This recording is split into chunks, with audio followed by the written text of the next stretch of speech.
Hello guys, good morning. Dito tayo ngayon sa Buruanga, Aklan, dito sa Barangay Nazareth. So ito guys, may binili ako sa bayaw ko na biyangon. Bali, lutuin natin ito guys sa sinigang.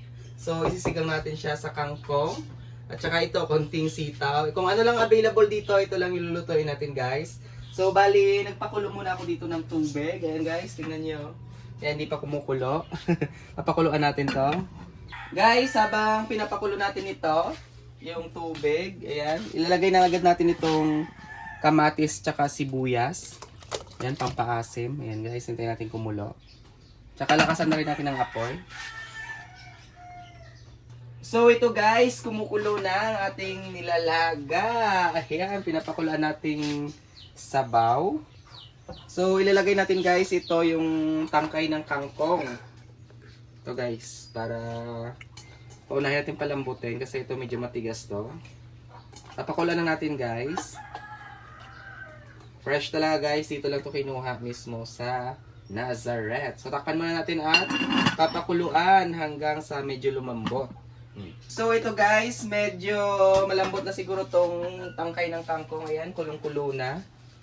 So ilalagay natin itong kakaunting sitaw na may okra. Ayan. Malinis na to guys. Tapos, syempre, isusunod agad natin itong isda. Kasi mabilis na naman yan maluto itong sitaw. Ito guys, napaka-fresh.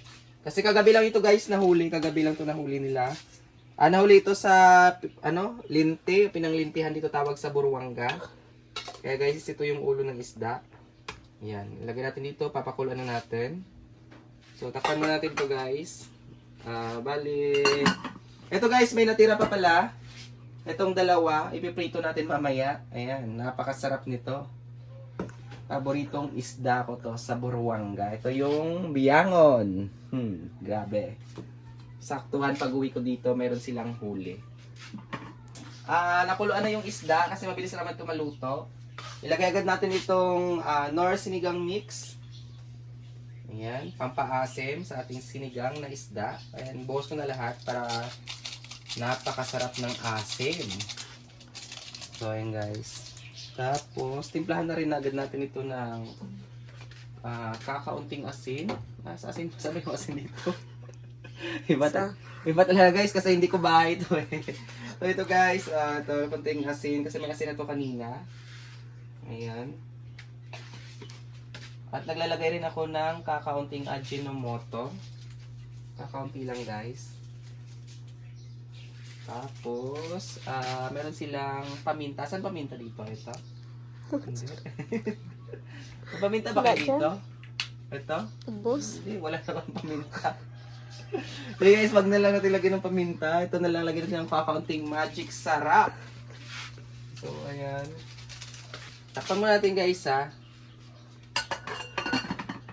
Tsaka natin haluin mamaya. Dahil nga guys, walang paminta dito kanina. So ito kumuha muna kami sa kanyang tindahan ng ate ko. Ilalagay natin to. Ako kasi guys, pag nagluluto ako, mahilig talaga ako na merong paminta. Ayun guys, so kulong-kulo na. Wow, napakabango. Kaya ibuhos natin guys ang paminta. Ito guys. Ito guys, ibuhos natin. Dalawang paminta yung ilalagay natin. Basta ako guys, pag nagluluto, dapat may paminta. Kayo guys, meron din bang paminta kapag kayo nagluluto? Ako kasi guys, mahilig talaga ako sa paminta para mas lalong sasarap yung ating niluluto. Ayan guys, lutong na yan. Tingnan nyo guys, oh. Ayan, grabe. Ang taba ng isda, napakabango. So, titikman natin ito. Ito guys, titikman natin.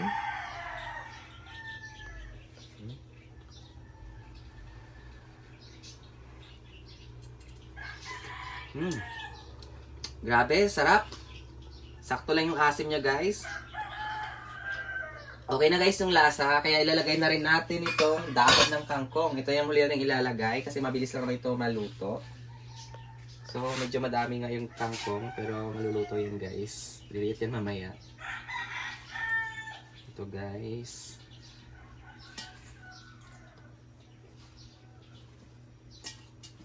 Grabe, ang sarap ng sinigang. Maghihigop tayo ng sabaw mamaya. So, after ko kasi guys, itulutuin. Mamaya kakain ako at magpapahinga at balik ulit ako sa San Jose Antique.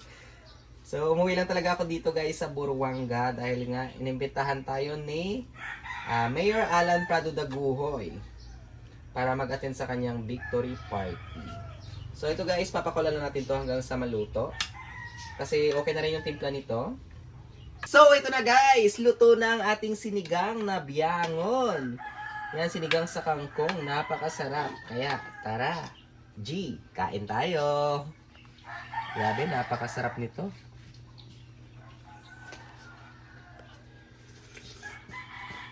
Approve na approve ang lasa guys. Napakasarap.